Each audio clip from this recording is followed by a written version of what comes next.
Hi everyone, welcome back to my channel, and welcome to the video where I finally get to talk about all of my experiences, takeaways, results from doing the 75 soft challenge that I did last year. It is currently March 1st of 2025, and it's hard to believe, but I believe that I started that challenge last year sometime in April. So it's almost been a year since I started that challenge. I did that challenge through June and I did complete it. I did vlog my entire journey along the way. That is all in a playlist on my YouTube channel. The video you are watching now will also be added to that playlist as the final wrap-up video for that whole challenge that I did. I've been meaning to film this video and today was finally the perfect day to do it. So please feel free to grab a drink, grab a snack, get comfy. I have a feeling this will be a very rambly type of video. I do have a lot of notes organized onto my phone, and I will include timestamps of generally every different category of topic that I will be hitting. But I have a feeling I will be bouncing around a lot in this video, just to give a heads up, because I loved doing the 75 soft challenge so much. I just feel like it really helped kickstart my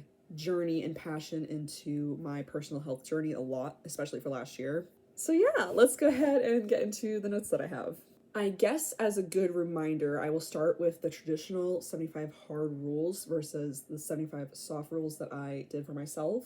Just as a good recap in case you didn't have a chance to watch any of the vlogs, or you are not even sure what 75 hard or 75 soft is. The traditional 75 hard rules are 2 45-minute workouts, 1 workout outside, follow a diet, no alcohol or cheat meals, read 10 pages of nonfiction, audiobooks do not count, and take a progress picture. All of these rules have to happen every single day. And then for 75 soft, it's a bit more customizable, if you will. You get to decide what you would like to focus on and change things as you see fit. So for my version of 75 soft, I did 2 45-minute workouts. 1 workout was outside if I did not schedule or plan for 2 indoor activities already. Follow a diet. No alcohol and cheat meals. I wrote that it was okay for designated days. For example, during that challenge, my birthday fell in the middle of it all, so that was a designated day for me to not have to follow every single rule. Drink a gallon of water. For me, I wanted to specifically try to read 10 pages of the Bible and take a progress picture. And again, all of these rules had to happen every single day for the challenge. Except for 75 soft, you get exception days. So yeah, I just wanted to quickly recap what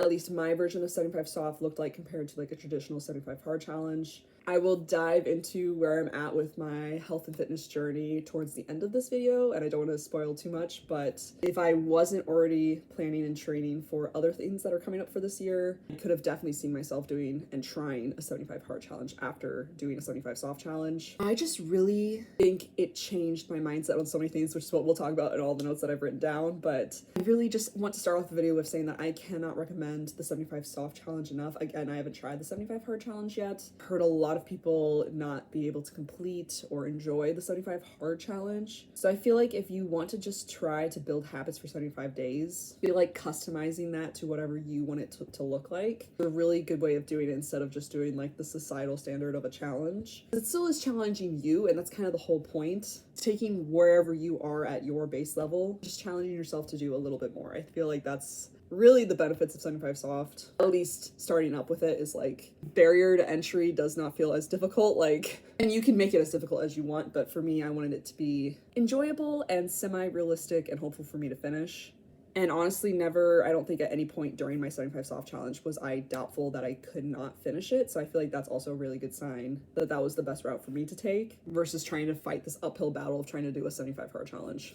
And also, I made this disclaimer, I believe, in the first vlog of my 75 soft vlogs. I have gone through major burnout periods in my life, and there is no way that I could have done a challenge like this during one of those periods. So if you are interested in doing a challenge like this, I definitely recommend checking in with yourself, especially your mental health. I think these challenges can potentially help with your mental health. I am not a doctor or a mental health specialist by any means whatsoever, but I know your mental health affects your physical health and your physical health affects your mental health. They go very hand in hand. But for me personally, I know there's certain periods of my life of serious burnout that doing this much emphasis on my physical health was not going to benefit my mental health. So yeah, just do a little check-in with yourself, see if you are mentally and emotionally prepared to attempt a challenge like this.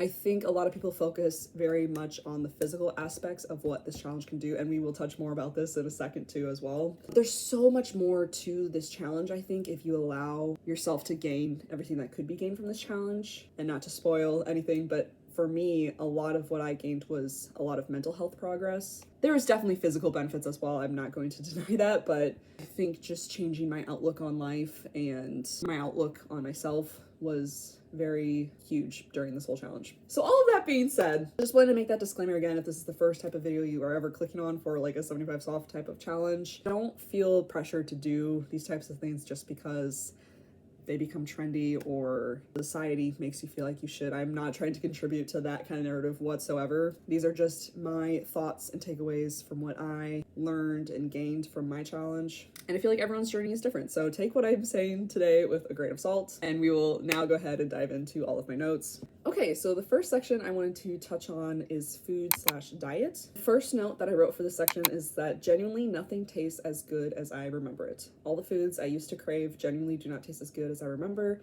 It makes me realize it's because they were convenient and I never pushed myself to truly cook for myself or try better foods for me. Yeah, I would say even a year out, food doesn't quite taste the same. At least like convenient type foods that I used to eat a lot more before the challenge. I think that's for many reasons. One, I think not eating those types of foods for 75 days really just changed not only my view on certain foods, but just my general appetite towards food. By the end of the challenge, I definitely was not craving certain foods anymore. And then once the challenge was over and I was celebrating or trying some of those foods again, honestly, nothing felt satisfying like it used to. And I think it's because throughout this challenge, I've really learned to be more in tune with my body in a lot of different ways.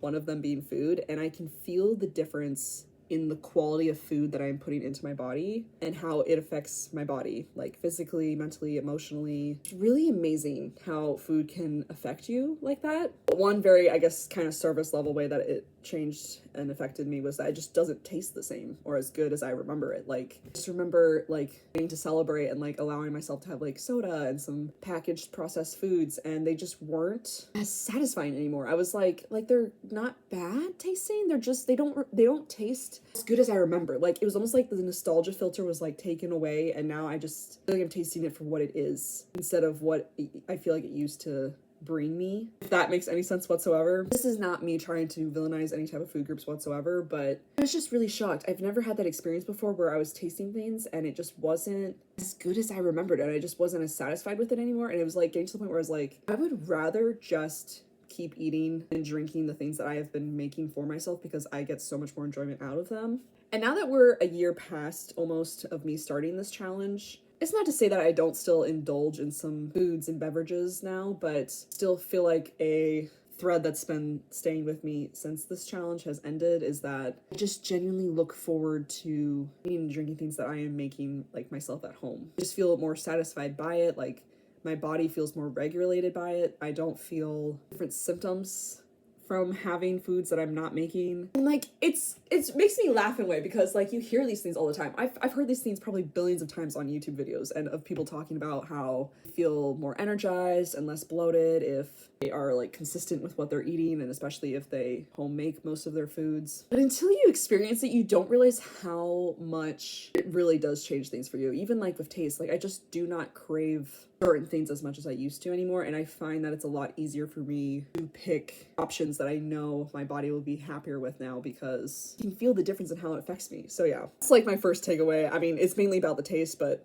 as I was warning y'all in the beginning of this video, I know this is gonna be a rambly video, so just bear with me on this. My second takeaway for this section is that I wrote that I love my Pyrex meal prep containers. Not a fan of the single meal prep container I bought that has a snap-on lid. So I talked about these containers in, I want to say either vlog 2 or vlog 3 of my 75 soft challenge. These ones I love. I did a lot of research looking into meal prep, how to meal prep, what is meal prep, different meal prep containers. Like, I really didn't know much about meal prep going into this challenge.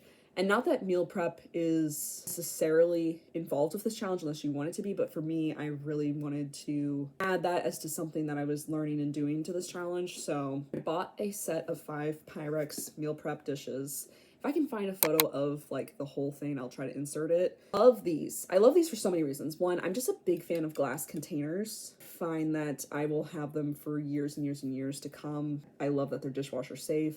I love that you can throw them in a microwave and not be worried about it. Really a big fan of these. Also, really a big fan of how they stack in my fridge. They fit perfectly in my fridge. I think a concern I initially brought up in that vlog was how shallow this dish was.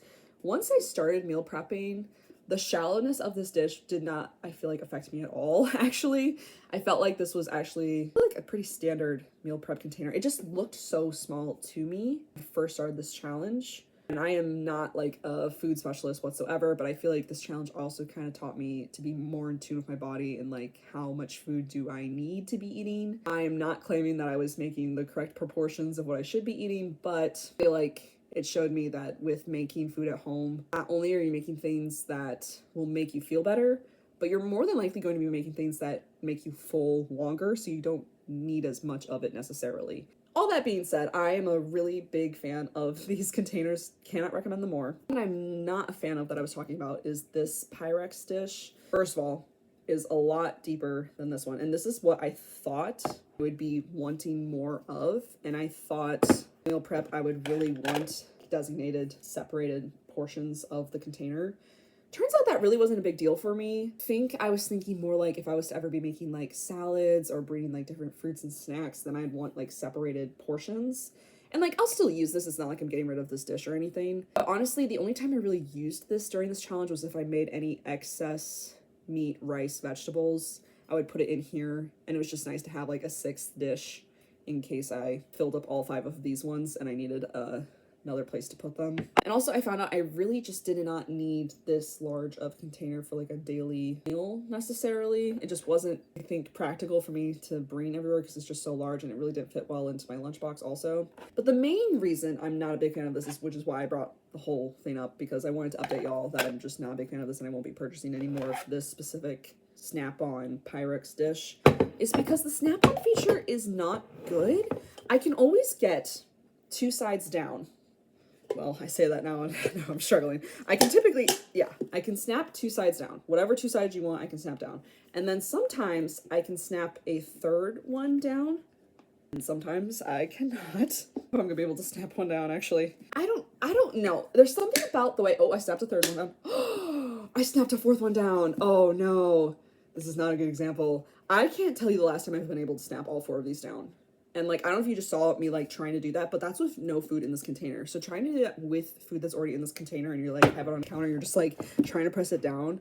I don't know. There's something about the way that they designed this specific container that unless you perfectly line up the lid on the top of this container, all 4 sides will just not snap down. And so I think that was also just really frustrating because like that's a big part of what I learned in the meal prep research that I was doing, if you will, is that you want to feel like, I don't know if your food necessarily needs to be airtight, but you want to feel that it's at least closed while it's sitting in your fridge. Otherwise your food's just going to go bad. And like, that's kind of the whole point of meal prepping, is you're prepping food in advance to eat throughout a week.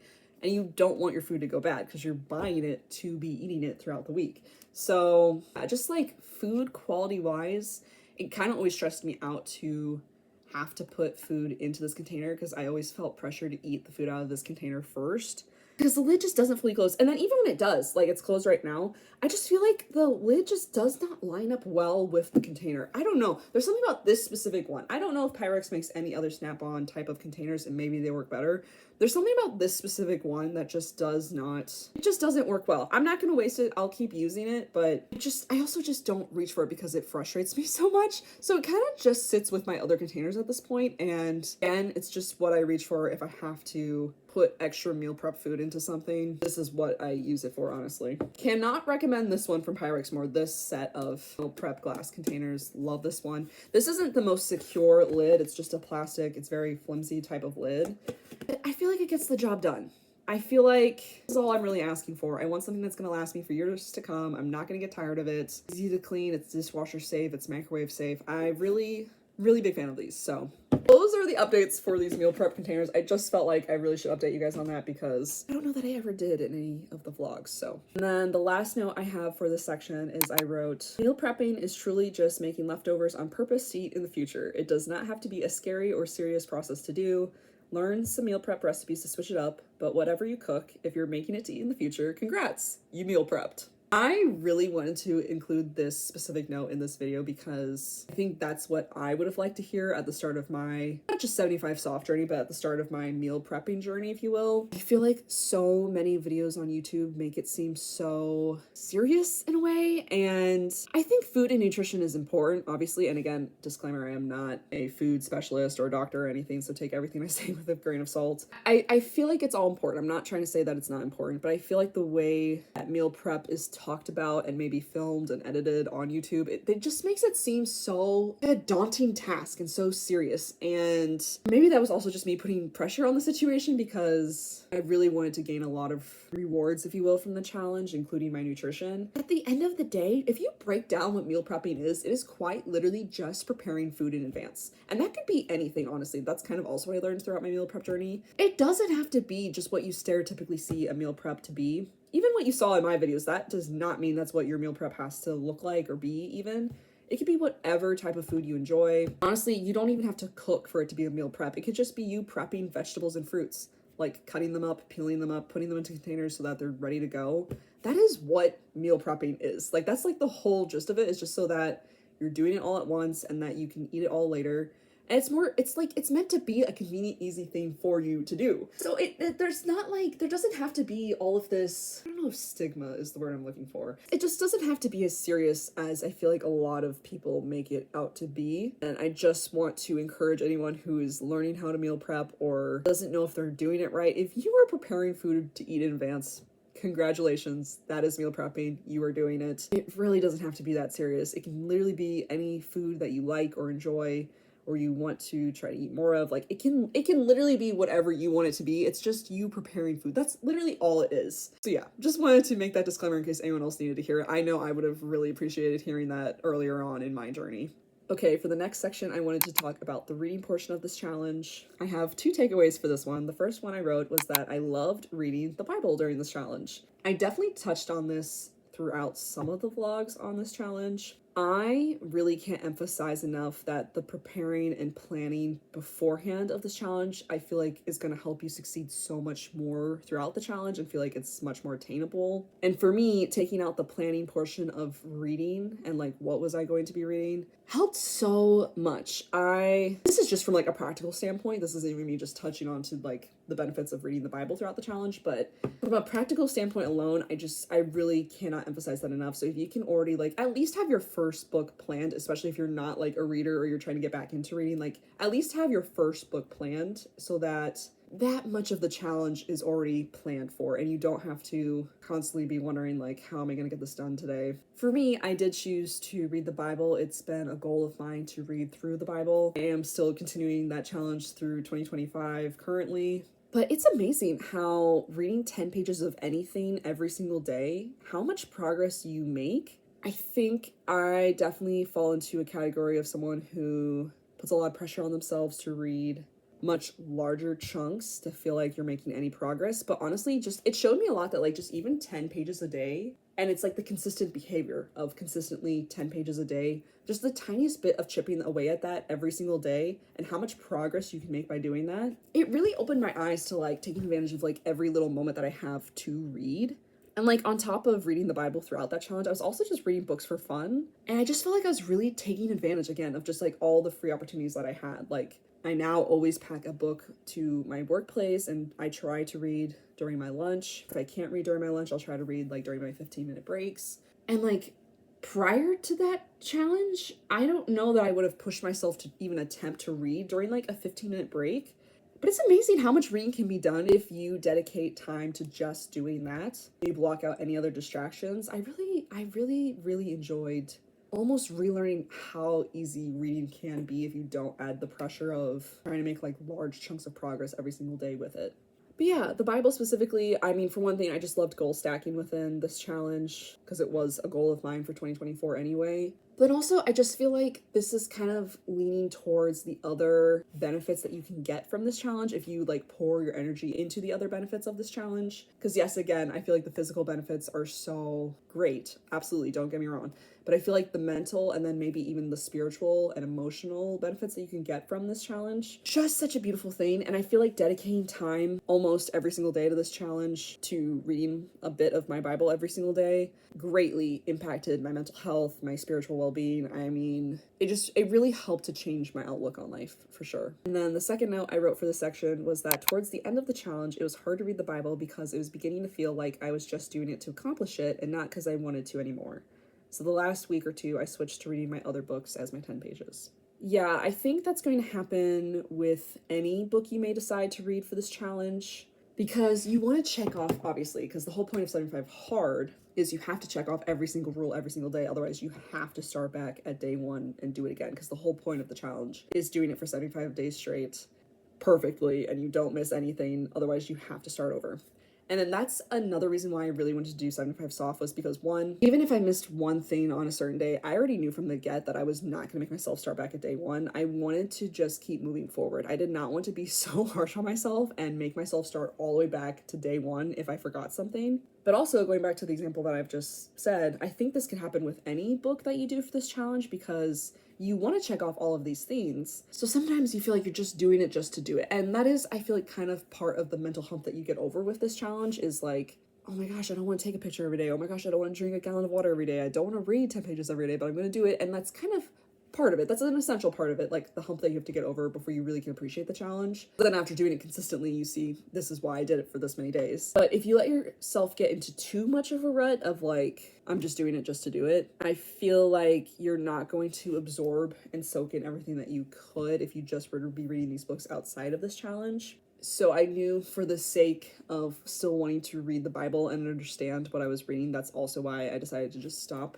towards the last week or two of my challenge. Because I felt like I wasn't absorbing it, and at that point I was just like, am I really reading 10 pages at that point if I'm not really taking in whatever it is that I'm reading? I feel like that's really easy to do sometimes on different genres of books, especially like nonfiction, self-help books, which is a lot of what people read during these types of challenges.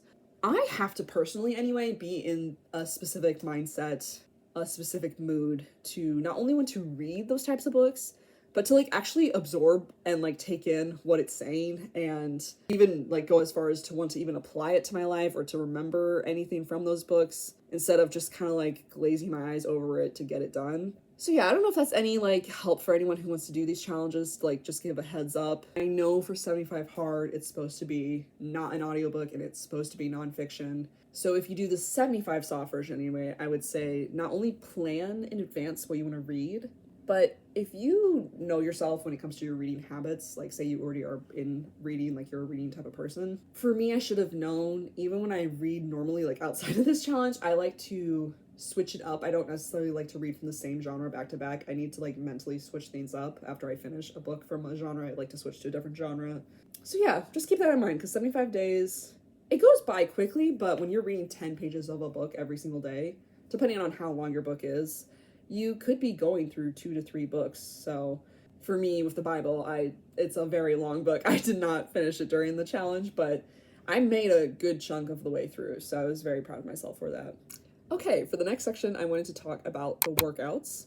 My first note, I wrote that I really used this challenge to push myself to try new workouts and new group classes. I felt like I was allowing myself to be a beginner without judgment. I definitely talked about this, I feel like, in multiple videos on my vlogs for this challenge. But as someone who has just a lot of general anxiety, but then also just anxiety when it comes to gyms and working out, I feel like a lot of it comes from a place of not allowing myself to be a beginner, even though everyone on their own personal health and fitness journey has to be a beginner at some point, you know, like everyone has to be a beginner at one time or another. I feel like I'm really hard on myself for like feeling like I'm not allowed to be that. And I feel like with this challenge, I really wanted to push myself to try new things and to break out of that mindset. And I feel like I really did that. I feel like I pushed myself a lot, and I tried a lot of things that I don't think I would have without this challenge pushing me like behind it, because doing 2 workouts a day can be, I don't want to say boring, but for me, I wanted to be able to switch it up to have something to look forward to.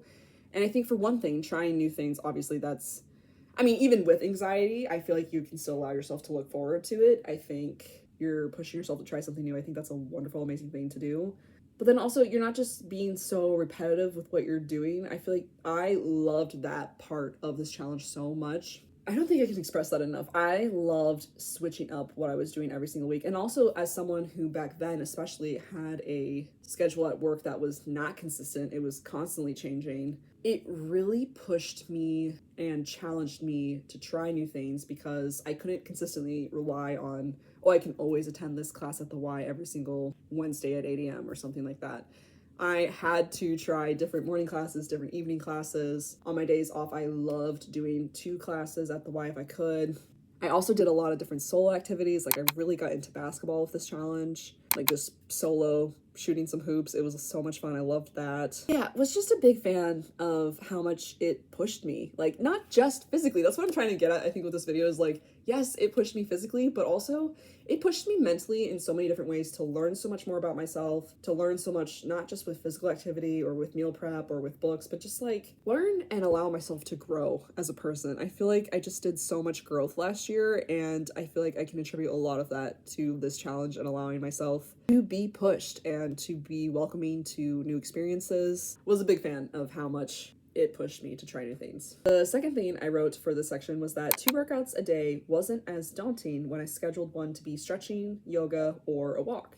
Still definitely counts as physical movement, but wasn't like it had to be an intense workout twice a day. That definitely ties into what I was saying before. Like, I think a lot of people enter these challenges and think they gotta be lifting weights, they gotta be running like X amount of miles every single day, and it's like, you, first of all, in order to, I would argue, to feel like you can successfully get through this challenge without burnout, I don't think it's possible really to be doing all that for 75 days, because even after doing this challenge, I'm a big believer that although I'm proud of myself for doing it for 75 days, I did the 75 soft version. So that allowed me to have exception days or off days or cheat days or whatever you want to call them. And I feel like those are really important to your physical health. I don't think it's necessarily good to be pushing yourself every single day, at least in a physical manner. I think it's definitely good to have regular physical activity. I'm not trying to say that whatsoever. You shouldn't have regular physical activity. But I don't think I can emphasize the rest portion, like getting enough rest throughout these challenges enough, because otherwise you could be more susceptible to burnout or to injuries. So if you want to go for longevity and consistency, I think it's really important to schedule much more relaxing types of physical movement, and they still count as physical movement. This kind of goes into the third note that I wrote down, so I'm going to read that one now for y'all.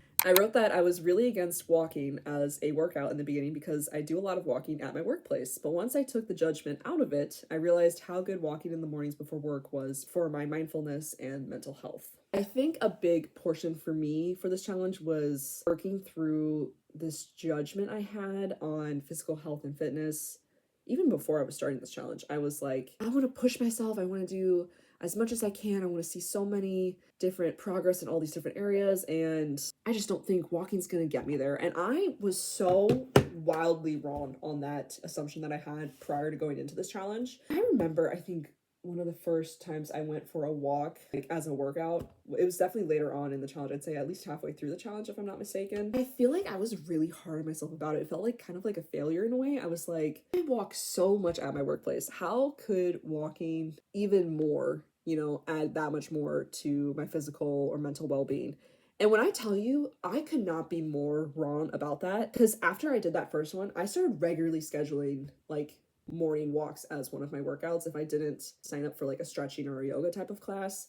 Because not only do I feel like it warmed me up and prepped me for the day, mentally, any of those 3 categories of physical movement is so beneficial for me. It got to the point towards the end of that challenge, and I believe I said this in one of my vlogs, was that like, if I don't start the day with stepping outside first thing in the morning, breathing some fresh air, going for a walk, I'm typically listening to a podcast or an audiobook on these morning walks, or even just listening to like the birds and watching the sunrise, like just getting some time outside. I really underestimated how powerful that is for your mental health. I started looking forward to waking up every single day. And I think current Sarah in 2025 can't wait for it to start getting just a tiny bit warmer to start doing that again, because that is something I've been currently struggling with, which is not the point of this video, but I have been currently struggling with just general waking up and feeling motivated for each day and wanting to get out of bed every day. And I think I would really like to see myself implement these morning walks, because talking about it again is reminding how beautiful and wonderful it was for my mental health, and I cannot stress that enough. And it seems so cheesy. I feel like this touches back to like what I was talking about with like the food section of this video.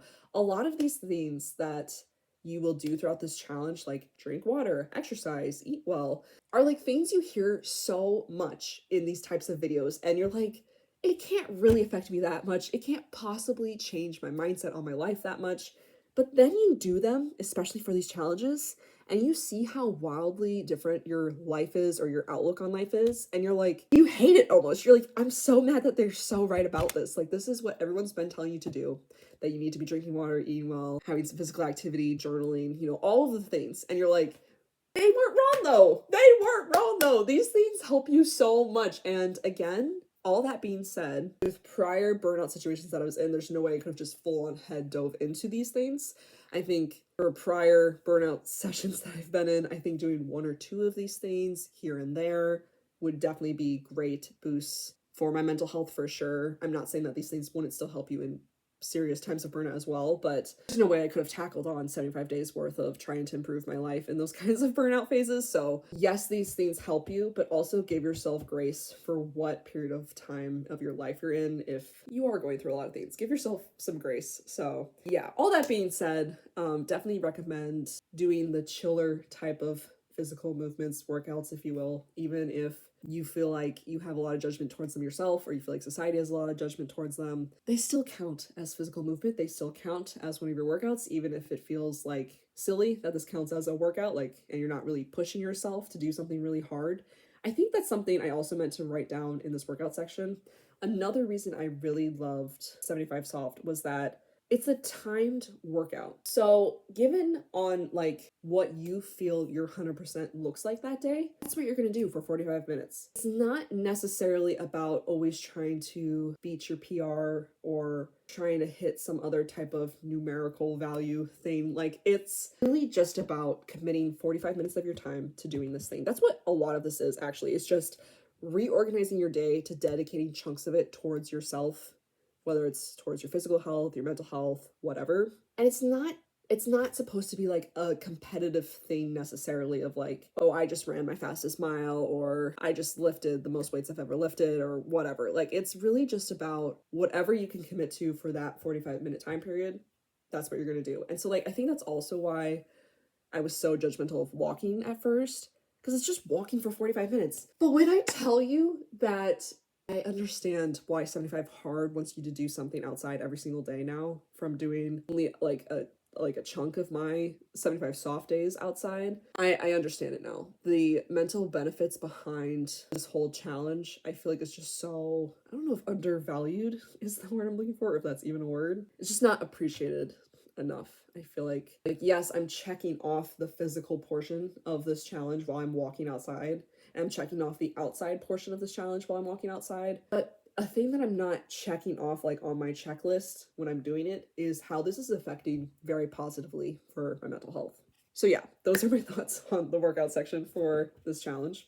Next, I wanted to talk about drinking a gallon of water. For this one, I have two takeaways. The first one I wrote was that it is possible to overhydrate. I learned this my first week of 75 Soft Challenge, so just wanted to say one more time before you start this challenge, do your research. I think I talked to two of my friends about doing this challenge, and both of them heard that you drink a gallon of water every single day, and both of them had immediate concerns for me because it is a thing. You can overhydrate, so once again, I am not a doctor, but I feel like I did not hear that in a single 75 Hard, 75 Soft challenge video. It's just such a integral part of the challenge when people think of these challenges, is that you are drinking like a ton of water, but your body may not be prepared to take in all that water, or your body may not even need to be taking in all of that water. So do your research, talk to a doctor if that is a concern for you. Definitely do not feel pressure to drink a gallon of water every single day. Now that I know that overhydration is a possible thing, I just want to be a person, at least one person, who keeps reiterating that on these types of videos, because again, I just did not see that anywhere. So my second note kind of ties in with that. I wrote that honestly, after week one, I was not stressed on tracking every single ounce I was intaking. I, for the most part, was drinking out of I believe it was 32-ounce water bottles. I had a Nalgene and I think it was called an Elo water bottle. Fortunately, my Elo water bottle a couple months after the challenge got some mold in it, so I could no longer use it. But throughout the challenge, I was using those water bottles, and so my goal was to drink 4 of those every single day. And like, yeah, that was my goal. And I would say most days I think I did hit that goal. If not, I was always hitting at least 3.5 to 4 every single day. And I really took the pressure off of every single ounce of water intake because I was definitely upping my intake of water. And I will say that post challenge, I definitely have prioritized water more for sure. But again, I feel like a lot of this challenge is learning to be more in tune with your body and what your body is currently looking for, not just what you'd like to get out of your body, if that makes sense. So pay attention to your body. I think a big tip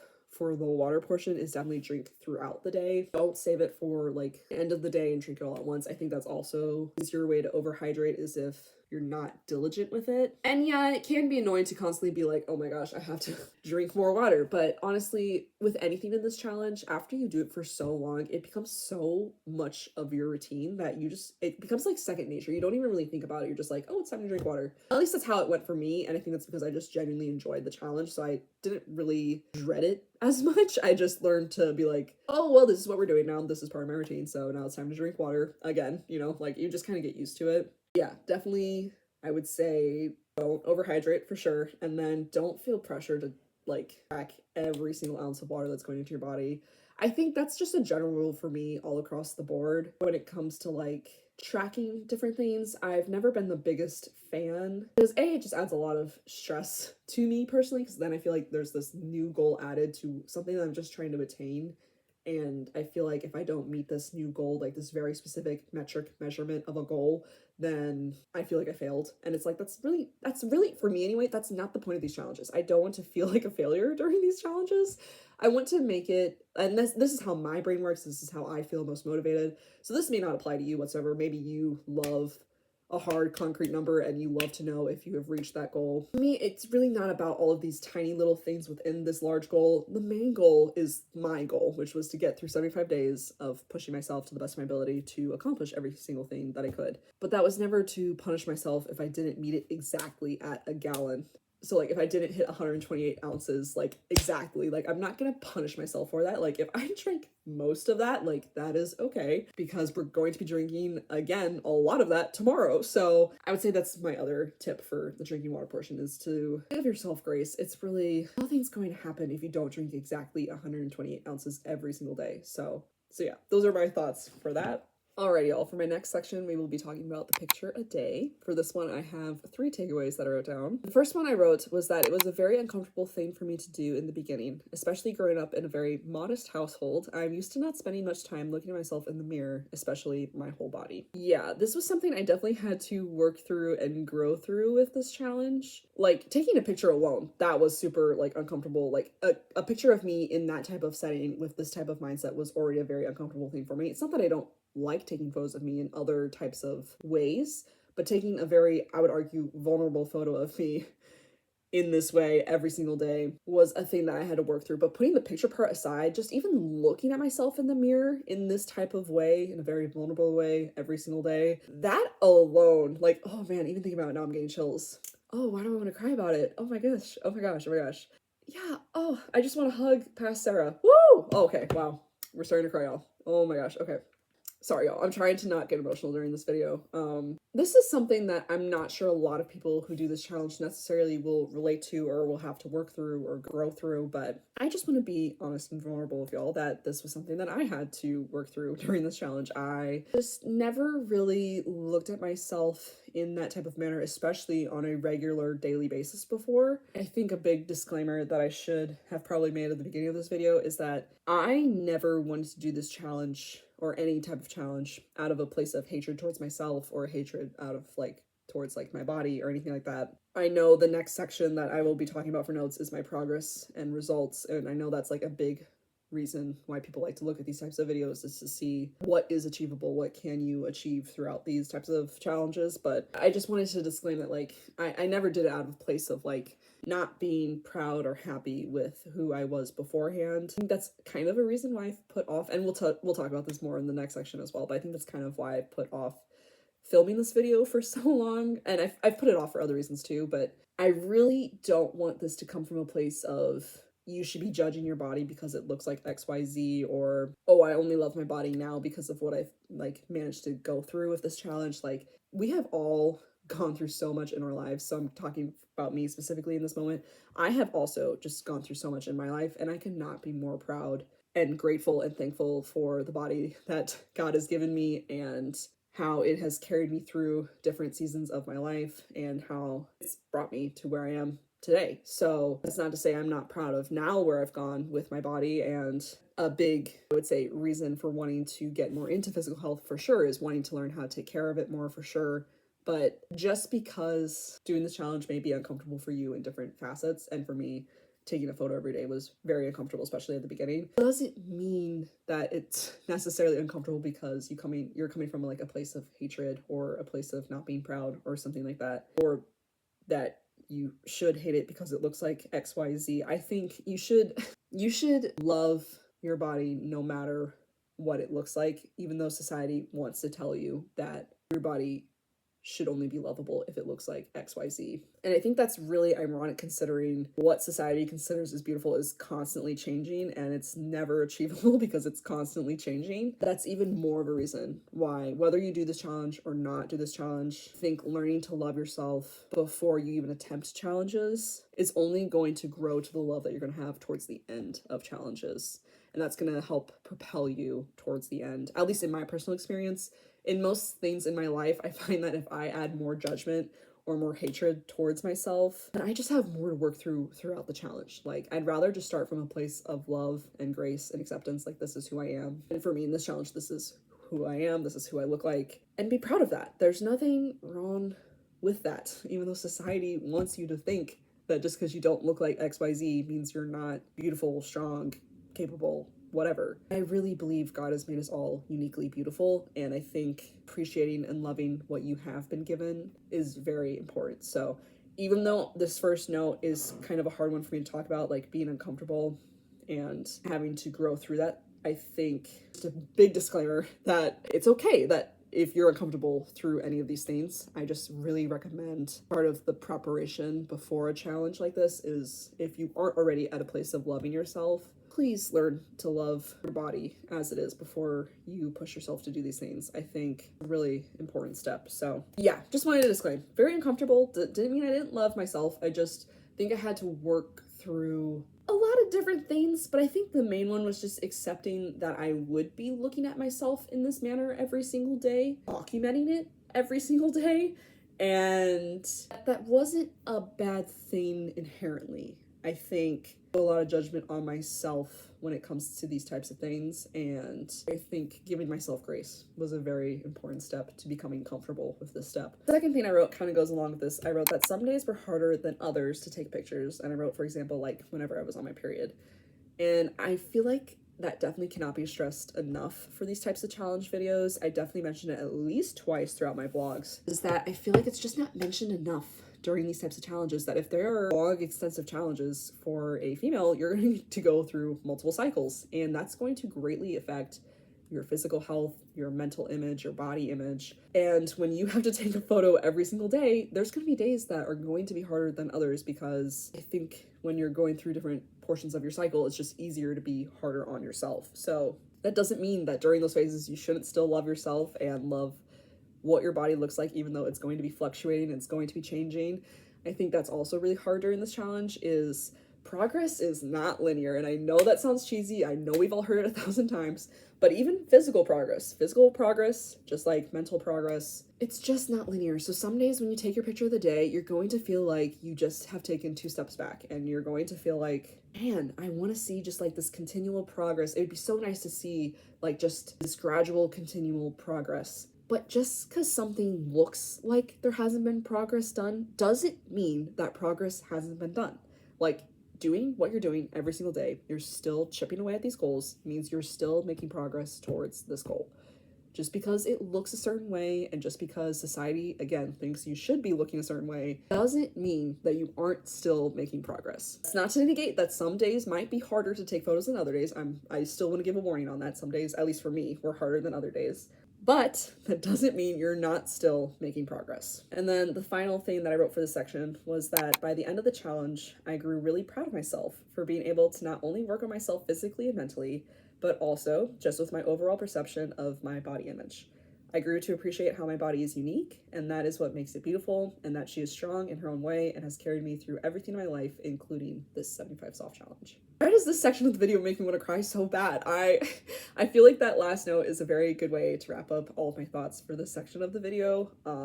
I don't know why I want to cry so bad. I don't know. I'm so sorry, y'all. I'm really trying to keep my emotions in check. Yes, I think I'm gonna leave it at that. Your body is unique and beautiful, and it's because God has made us unique and beautiful. I truly believe that. So no matter what it looks like at the beginning or at the end of this challenge, like, God has made it to help you get through all of your specific life challenges that you will be facing. So yeah, allow yourself to be proud of it all. Allow yourself to be proud of it all. The next section that we will be talking about is my progress / results from this whole challenge. I do have 3 takeaways written for this section. I do want to again disclaim that this will probably be all over the place because I have so many thoughts when it comes to this whole challenge, but also specifically this portion of these challenge videos is like the results portion of these videos. So the first thing I want to touch on was my mental progress. I said that this challenge really pushed me to do not only new things, but new things alone.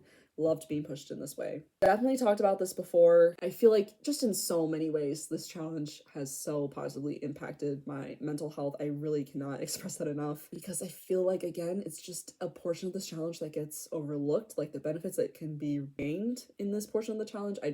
I really believe what you pour into it is what you're going to get out of it. And then the second one kind of ties into that first one. I wrote mental progress over physical progress.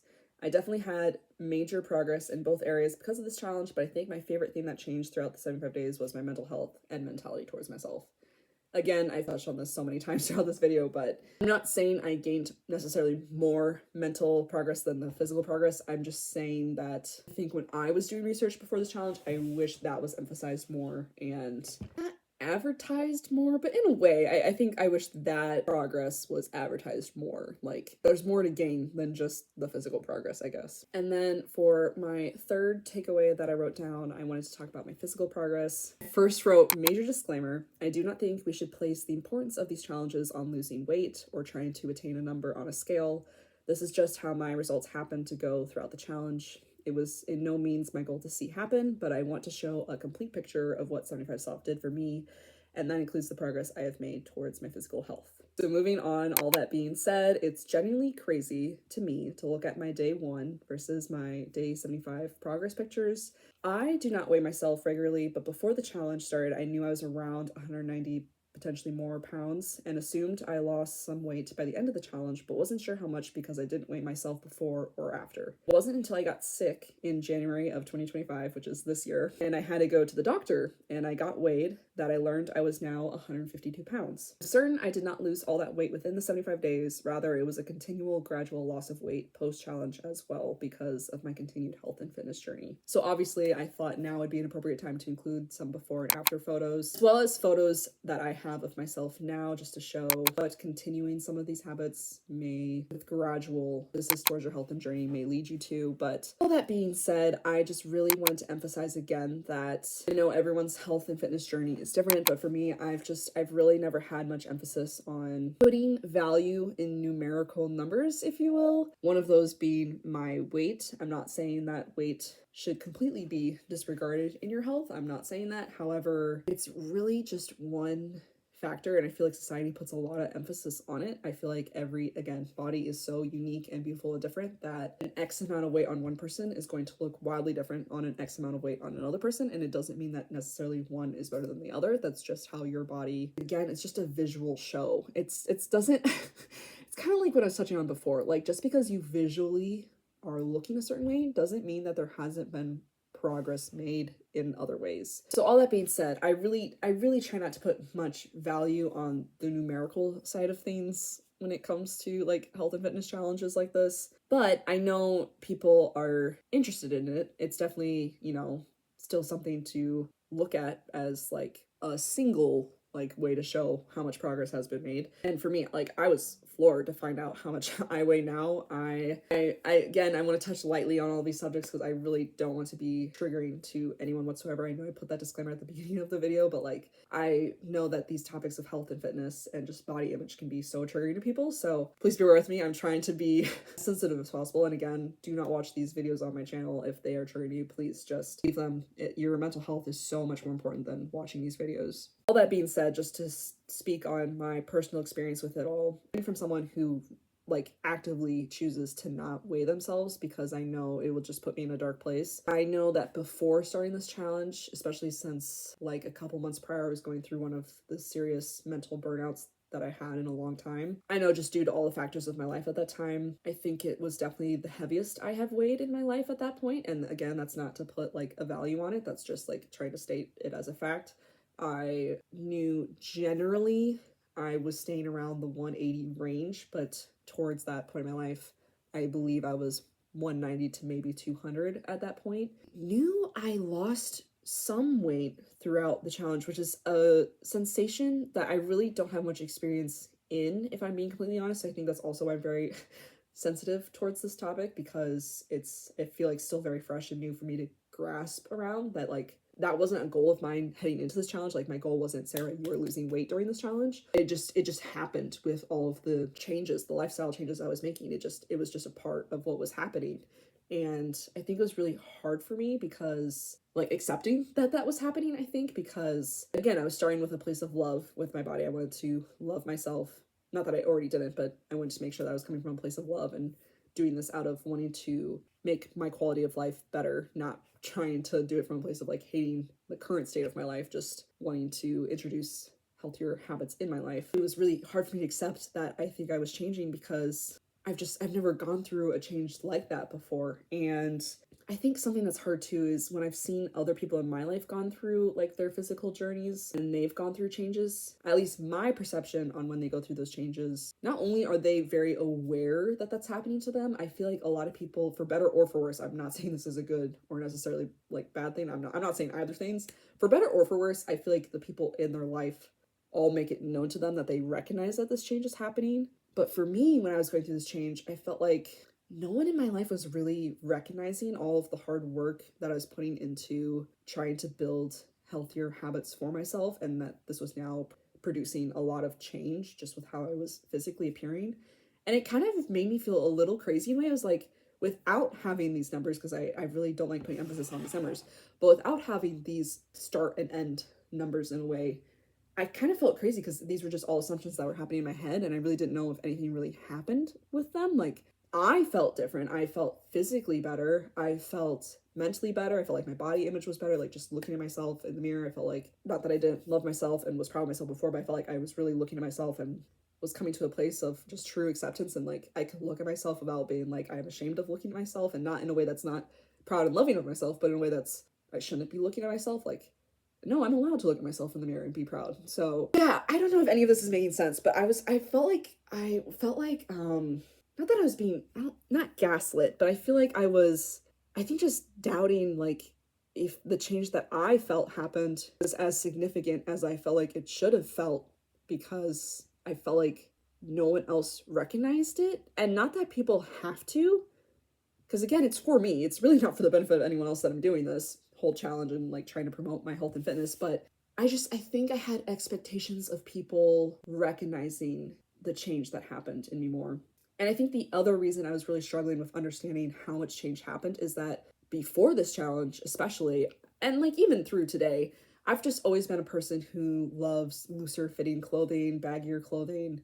I feel very comfortable in that type of clothing. I will say throughout this challenge now, though, I've bought a couple new pieces because I feel like I have a regained sense of wanting to like dress again in a way. And it can even just be like athletic clothing, but like I have a new regained sense of like wanting to try different things and different silhouettes. And I'm okay if I wear like a tighter tank top now, and I don't always have to wear like a baggy t-shirt to the gym. Like, I feel like I've grown a lot of more confidence in not wanting to show off in a way, but just like accepting that that's okay and not like judging myself for it, which is beautiful. All that being said, since I'm a person who loves baggier clothing, I think that was also really hard for me to know if I really made progress, was because like I feel like that's a telltale sign like you've lost weight or whatever, is that your clothes stop fitting.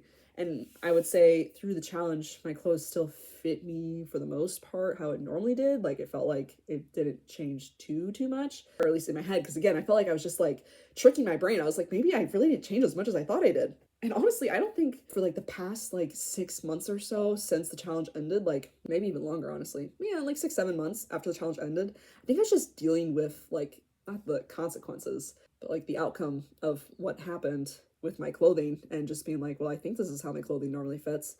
And I honestly don't think it sunk in until I got super sick in January and I had to go to the doctor, and she asked me what my weight was, and I just gave my answer that I assumed I was, because to me it felt like I was back to a place that I recognized myself at prior, which was around 170 pounds.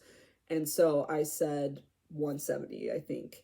And she looked at me and she was like, you do not look 170. And she's like, when's the last time you weighed yourself? And I was like, I honestly couldn't tell you. I don't weigh myself, so I don't know. And so she pulled it out the scale and then weighed me, and she's like, yeah, I did not think that you weighed that much. Immediately she was like, not that that's a bad thing, but that definitely seemed wrong. And she's like, you're 152 pounds. And I was like, floored. So we're talking ranges here, right? I don't have a specific number of what I started at. I don't have a specific number at what I ended with. And then I don't have a specific number of how much I've lost since the end of the challenge. But this is like my general wrap up of where I'm at in life now. And so looking at my body now and seeing, like, having the knowledge of where I'm at now, I think has given me like a renewed sense of like, not validation, but in a way validation of like, no, you did this. Like you did this. You for sure knew a general range of where you're starting with. And even though you didn't lose all of that within 75 days, because again, that wasn't my goal. That wasn't my goal heading into this challenge, was to lose weight or something. I think I needed to know and to hear that, just for my own, I guess, complete understanding of where I am in standing with my health. And like, she did other tests too, which I wasn't sure what all those numbers meant. So I texted one of my camp friends who's a nurse about it all, and she told me what all the men. I was like, is that a good thing? Is that a bad thing? She's like, no, those are all like fine numbers. Like you're doing fine. And I was just like, okay, good. Cause I don't know what any of this means or what it should be or whatever. Cause she didn't, like, the lady didn't go over it. She just handed me a printed piece of paper with all these numbers. And I was like, I don't even know what any of this means, or like, should I be concerned about any of these things?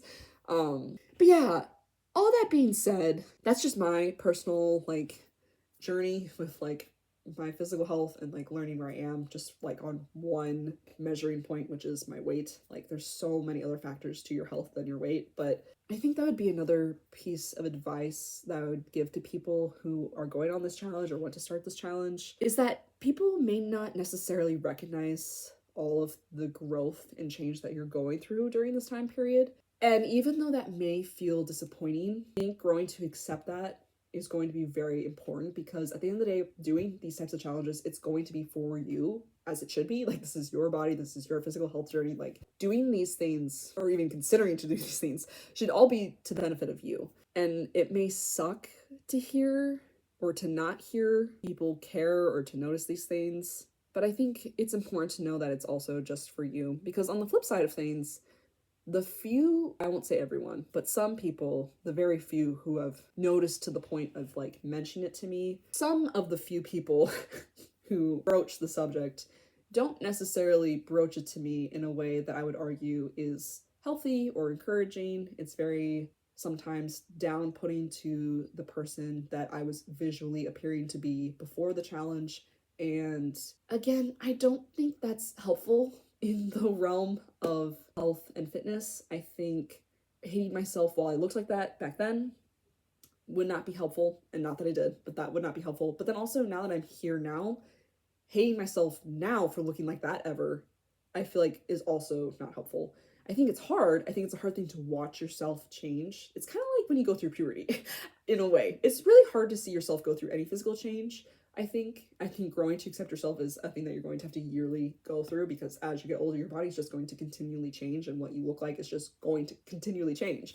So I think when you go through a change like this, which in societal terms would be a positive thing, I think a very easy thing to do then would be for either you or for other people in your life to negatively look at who you were before. And I think just because you don't look like that now doesn't mean that that's okay to have to hear those things or to think those things yourself. Like, you should still love yourself for every phase of life that you're in. Because I won't look like this forever either. Like, I'm going to continually change every single year.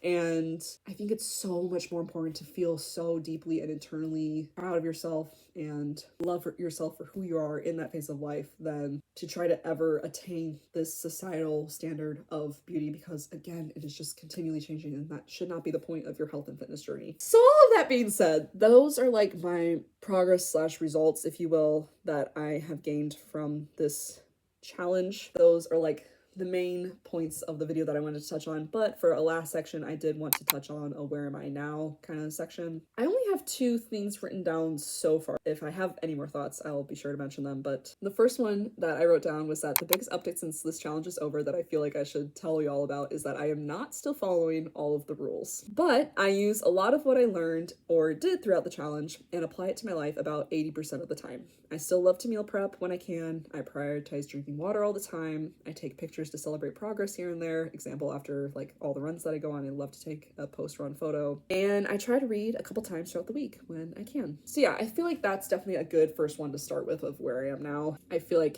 this challenge really kickstart me into, again, I can't give enough credit to the challenge for really kickstarting me into wanting to even start having a healthier lifestyle. But I think I hear a lot of this thing called like 80-20 when it comes to like health and fitness, is like, instead of like aiming for 100% perfection all the time, it's okay to have like an 80-20 type of balance where most of the time you're following what you want to see yourself do health-wise. But 20% of the time, it's okay if you don't, and it's okay to allow yourself not to, because that's also kind of the point of health, is to have balance, because you can't be really extreme on any side of the spectrum.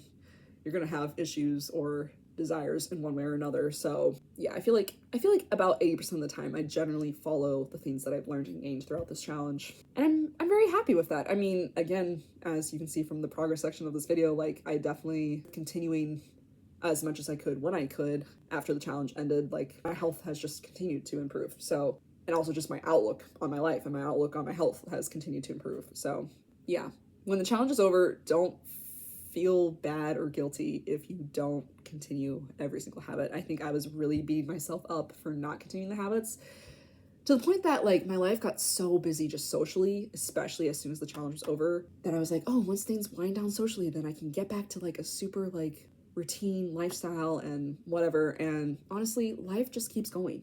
Like, yes, I have down days, like things that aren't, like days that aren't as busy, or like down weeks that aren't as busy as others, but for the most part, like, life's gonna keep going. Social events are gonna keep happening. And honestly, just take your life day by day. It's okay if you aren't following all of these rules 100% of the time. That's kind of the point of 75 soft or hard, is that you're just committing 75 days in a row, or you're trying to these rules. It doesn't mean you have to commit the rest of your life to these rules. So there's one thing I wish I could go back in time and change post the challenge. It would be me beating myself up for not continuing every single rule to a T. That's not the point of the challenge. There's a reason why it's a chunk of time, right? There's a reason why it's not X amount of days challenge for the rest of your life, you know, however many days for the rest of your life that you may or may not have, you know. It's just 75 days.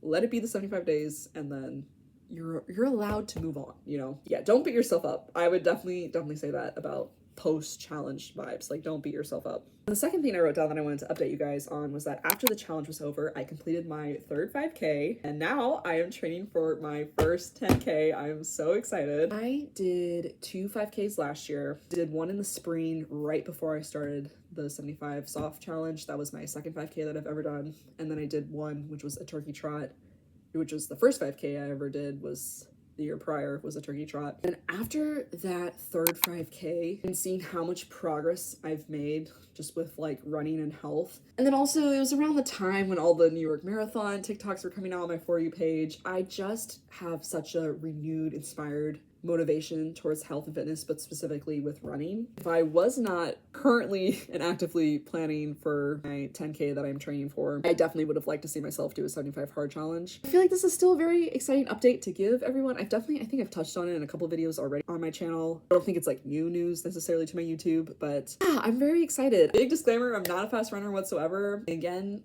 just like I was saying with like the weight thing, I really try not to place too much value on any numerical thing when it comes to health and fitness. And so like for running, trying to complete an amount of distance in a certain amount of time or trying to keep a certain pace or whatever, like those like numerical things just I don't want to put much emphasis on them or give them much value. I would much rather just focus on the journey that I get to go on when it comes to training for these things. As I've learned through 75 Soft, I can gain so much from the journey. Also just the general sense of pride, you know, in a good way, like just feeling proud of myself once it's over. Like after that third 5K, and this is how I felt with every 5K leading up to that third one also, but like there's something about that third 5K that I was just like, I love this feeling of, and this is how I felt after the 75 Soft Challenge as well, just like this overall feeling of like, I have been committing so much time and energy to this.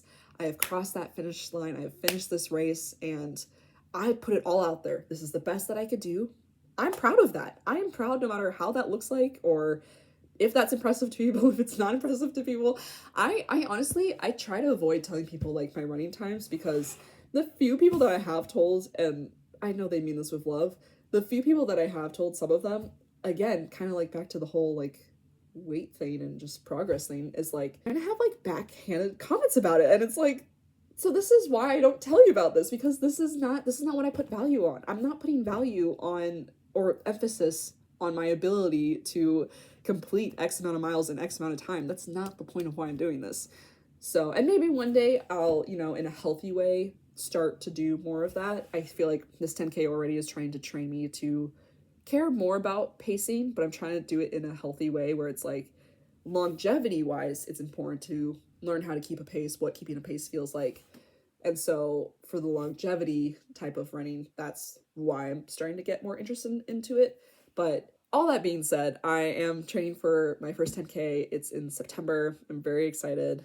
And if that goes well, I'm hoping next year to train for my first half marathon. But yeah, I have 2 5Ks this year and a 10K, so I feel like this year is very booked when it comes to my physical health. I will say, unlike my 75 Soft Challenge, I am not filming like daily updates on my like progress to a 10K. I just want to film like and edit one video for that. So stay tuned for that. I'm very excited to post that. Who knows, maybe I'll post like not specifically running videos about my 10K, just like what I know about running, maybe if I get super into it. Again, I'm not a pro when it comes to these topics, but they are topics that I'm becoming more passionate about. So I definitely feel like my content might be shifting towards that for sure, just to give you guys a heads up. But yeah, that is everything that I have wrote notes wise for this whole challenge wrap up.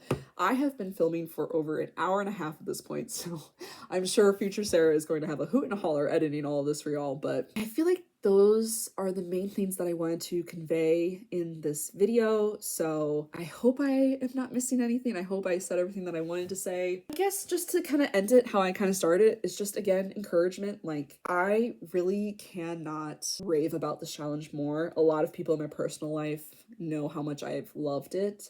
And I've had different people ask for like my personal notes on like my rules and stuff. So I'll send them like my notes of like different things that I was doing, and very honored that people in my life see me do these things and then also want to do similar things or are inspired to do things that maybe they haven't done. I feel like that's a very inspiring thing that I never thought I could take away from a challenge like this, because again, I'm not coming from a place that's like I have like an extensive knowledge on health and fitness for sure, but it's definitely a topic that I've been getting way more interested in, especially with all of my recent events. So yeah, just very honored, very blessed to be on the side of the challenge. I think it's a very feasible challenge, especially if you're interested in 75 hard. I'd say definitely start with the 75 soft version of it. I mean, unless you want to go all in with 75 hard, I have no personal experience for that challenge specifically, obviously, so that's why I'm speaking on this one. But as someone who was able to complete a 75 soft challenge, I cannot recommend it more. That, I think, is all of my thoughts for this video. I hope you guys enjoyed. As I mentioned before, this will be added to that playlist of my 75 soft challenge. This will be the final video for that playlist. If you're interested in watching that journey, please go feel free to watch those videos.